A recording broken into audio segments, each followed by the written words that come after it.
Hello and welcome to a layman's guide to professional VCR cleaning. In this presentation we'll demonstrate step by step the proper procedures for cleaning and demagnetizing both VHS and Beta VCRs. As you will soon see, the procedures are quite simple, but they must be followed to the T or possible damage could result to the equipment. Whether you are going to clean your own VCRs or clean VCRs for profit, you'll find this tape to be indispensable. If you are ever in doubt about any cleaning procedure, contact the manufacturer. And now let's go ahead and get started by having a look at the tools we'll need. First, we'll need some head cleaning fluid. Most manufacturers recommend using trichlorotrifluoroethane, or Freon TF for short. We do not recommend using isopropyl or rubbing alcohol on the video heads. Next, we'll need some chamois cleaning wands for use on the video heads and drums. Do not use cotton swabs on the heads, as tiny cotton fibers can be left behind, clogging the gap where the heads are seated. The third item that we'll need are some foam tip swabs for cleaning the guides and the rest of the tape path. Once again, cotton swabs should not be used in place of foam swabs. An electric head demagnetizer. An audio demagnetizer will work fine for this. Make sure the tip is covered and not just bare metal. If yours is not covered, put some electrical tape on the tip. Next, a Phillips tip screwdriver for removing the cover, and sometimes shields which cover the video heads. If you are cleaning a Beta machine, a small straight tip screwdriver can be useful. A small clean lint-free cloth.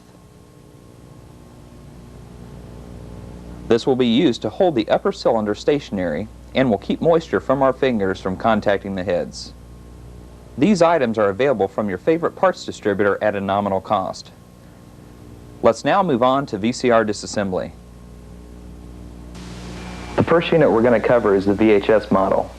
The first step is to make sure that there's not a tape inside. Do this by turning the unit on, pressing eject, or if it's a top-loading model, just look through the plastic window. The next step, which is very important, is to make sure that the AC power cord is removed from the wall. Even though the power button might be turned off, some circuit boards inside are still active with electrical current. So just to be on the safe side, remove the power cord. Next, we'll remove the cover. Most manufacturers secure the cover with one of two methods. Other manufacturers may vary. Consult with the owner's manual if you're ever in doubt. One method is by using two screws on each side of the cover, one here and one here, and two on the opposite side. Another method secures the cover from the rear with 2 or 3 screws, such as this model. One screw here and one here. Let's take our Phillips head screwdriver and remove this screw first.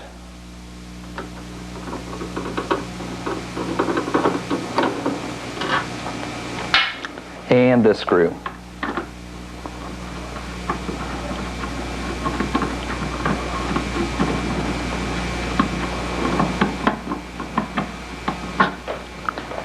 Let's turn the unit around so that it's facing us. Reach towards the rear of the unit, lift up, and that should take it right off.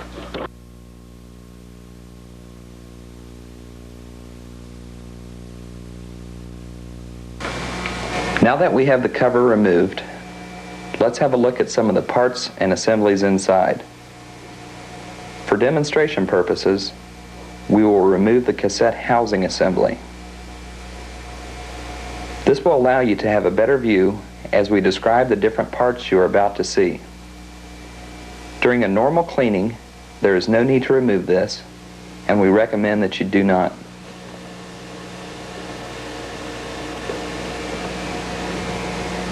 Now I'm going to show you some of the components with a brief description that will need cleaning. Let's start with the tape guideposts 1 and 2. The tape guideposts pull the tape from the cassette cartridge and wrap it around the video head cylinder.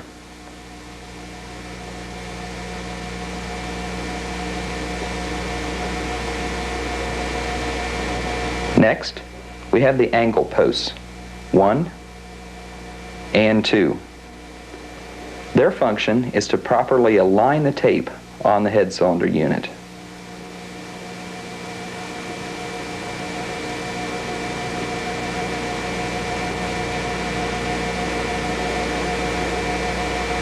You'll notice that they appear bent to one side.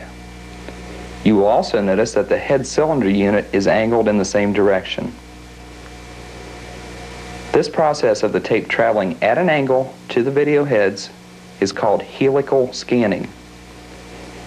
This is a complex process, and it is not necessary for us to understand it for cleaning purposes. Moving on, this is the tape tension post. It helps maintain proper back tension as the tape moves over the surface of the heads. Next, we come to the roller. This will assist the tape in certain ways as it moves through the tape path.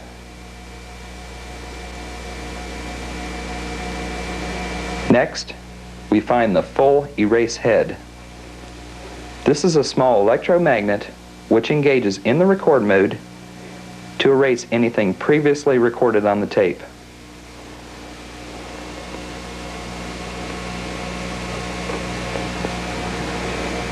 Now on to the video heads and the upper and lower cylinders. The part here that will spin freely is the upper drum. This spins at a high rate of speed during playback and record. This upper cylinder drum houses the video heads. The heads are these small notch-like tabs located between the upper and lower drums. This particular VCR is a two-head machine. One is located here and the other one here, 180 degrees apart.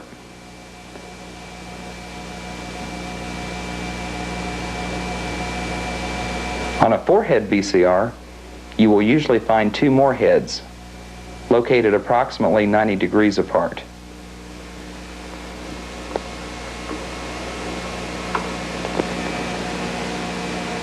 Next, we come to the audio erase head. This erases any previously recorded audio signals. Directly beside this is the audio and control head.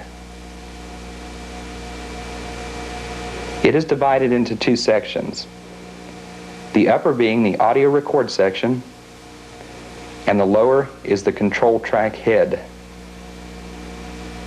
The control head puts read pulses on the tape to let the machine identify where to place the video heads during playback. Next, we have the capstan shaft and the capstan roller. The capstan shaft and roller pinch the tape and pull it through the path at the proper speed.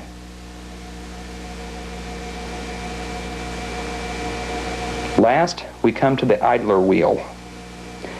The idler wheel moves between the supply and the take-up reels and turns them in the proper direction for the particular mode that the unit is in.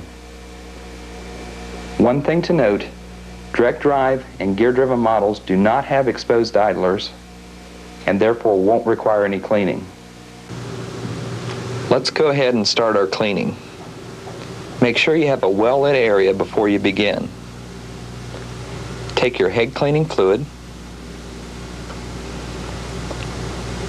and a foam tip swab. Dip the swab into the fluid and let the excess drain back into the bottle.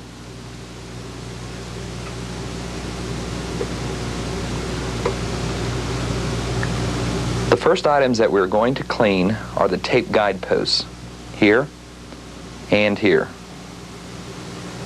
We'll start with the left. Notice that we are cleaning it with a horizontal motion. You should clean all the parts with this sideways manner, which is in the same direction as the tape flows through the tape path.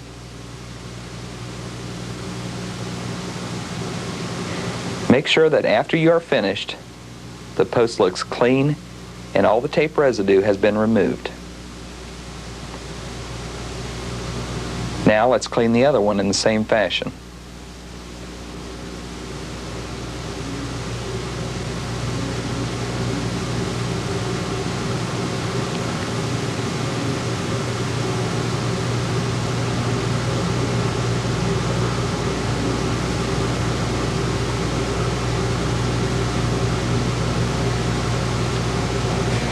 Let's now move on to the angle posts.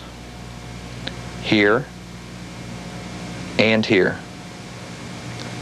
We'll again start with the left post. And once again, cleaning it horizontally.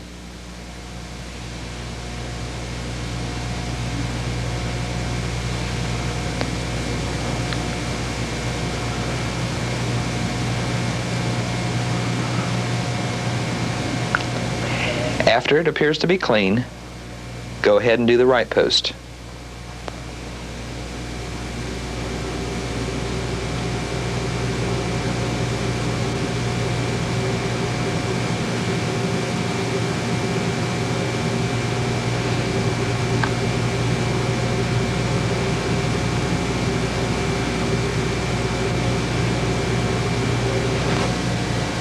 Next, we'll clean the tape tension post. If your swab ever begins to dry out, be sure to reapply more fluid as necessary.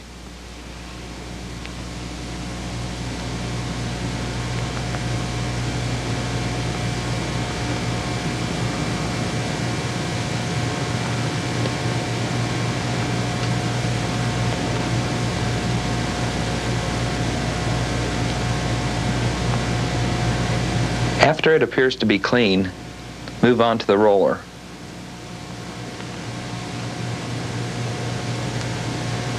Don't forget, use your horizontal motion.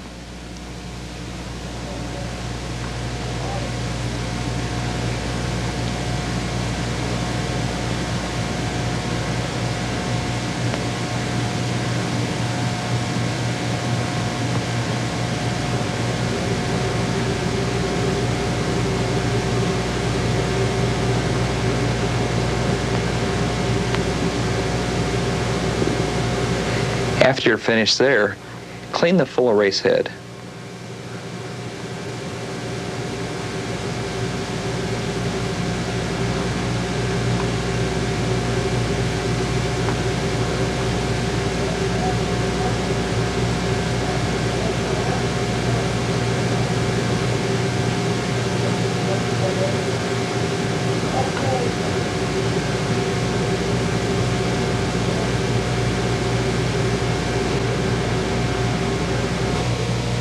Move along now to the idler wheel.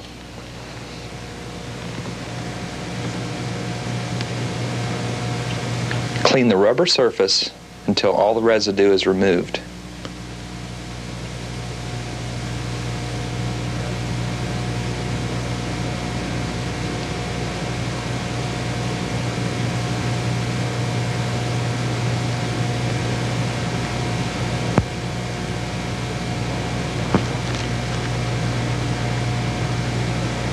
After cleaning the idler wheel, dispose of your swab and get a new one. Now let's clean the video heads and drums. Never touch the heads or drums with your fingers. Use a small lint-free cloth if necessary. Now, get a chamois cleaning wand. Dip it into your head cleaning fluid and let the excess run off. Let's first clean the upper drum. When cleaning the drum, keep your wand clear of the video heads. It is essential that you clean the heads horizontally with a gentle pressure.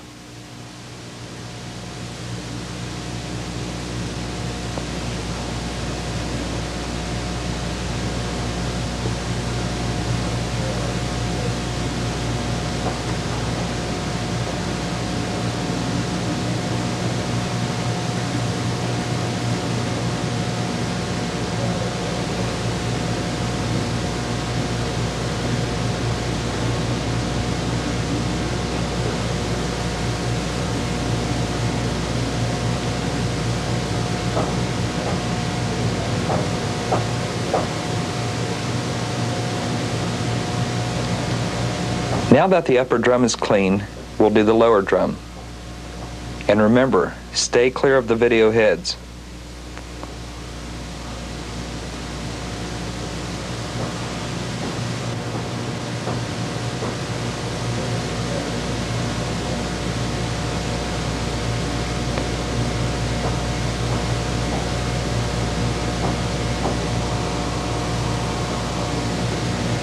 Now let's do the heads themselves. Get a clean wand and dip it into the solution. Clean the heads one at a time with a gentle pressure, always horizontally. Cleaning with a vertical motion can destroy the heads, and a big repair bill will follow.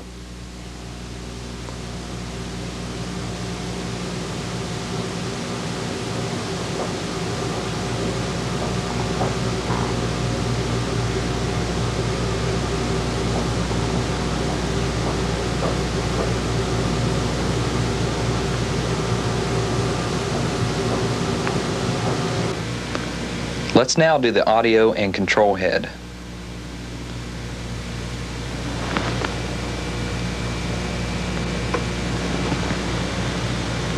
Get a fresh foam tip swab and dip it into the solution. Once again, use the sideways motion.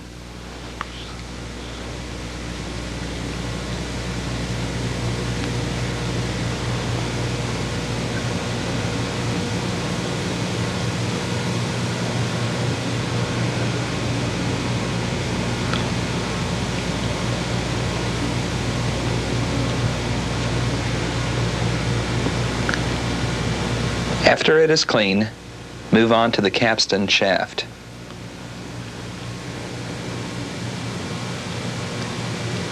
Re-wet your swab as necessary.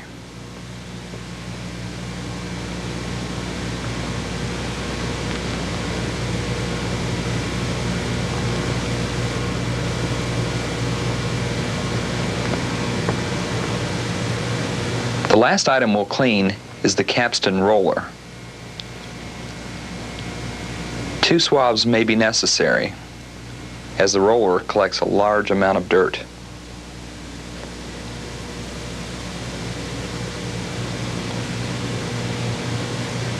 Clean it until no residue rubs off on the swab.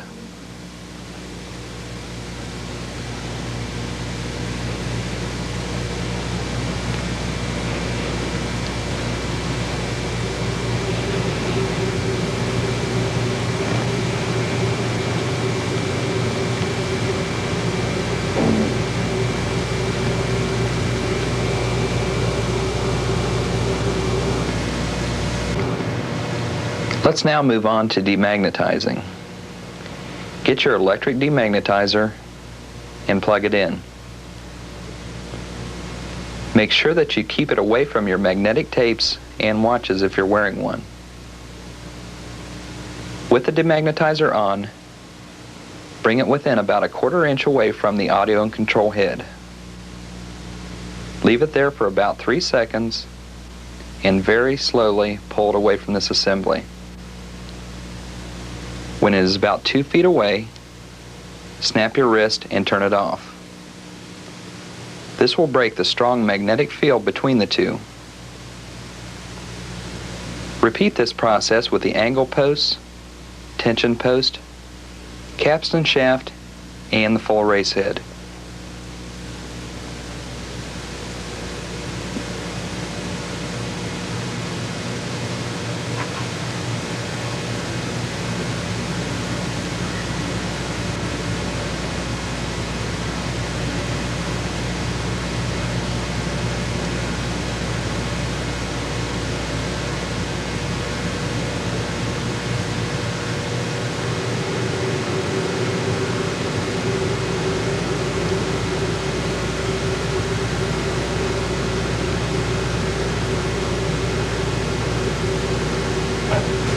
And that'll take care of demagnetizing. Now, let's clean a beta unit. Once again, make sure there is no tape inside and unplug it. The cover is removed in the same manner as the VHS model. Most of the principles discussed with the VHS unit will also apply to the Beta. Clean all the tape guideposts and the rollers. Clean the audio and control head, the idler wheel, and the full erase head. Cleaning the Beta heads and upper and lower drums is different than the VHS. You'll notice the upper cylinder does not move, but instead the heads rotate inside the cylinder. On top of the upper cylinder, you will find a shaft in the center. When this is turned, it rotates the heads inside. You will need to turn and hold this as you clean the heads. Sometimes a small straight blade screwdriver can come in handy. Let's get a clean chamois cleaning wand, dip it into the cleaner, and clean the heads.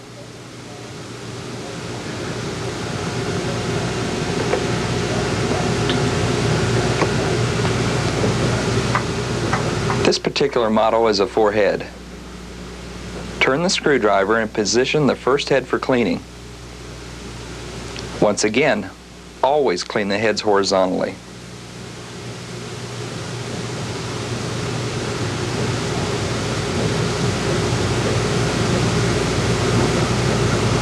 Clean this head and follow up with the remaining 3 heads.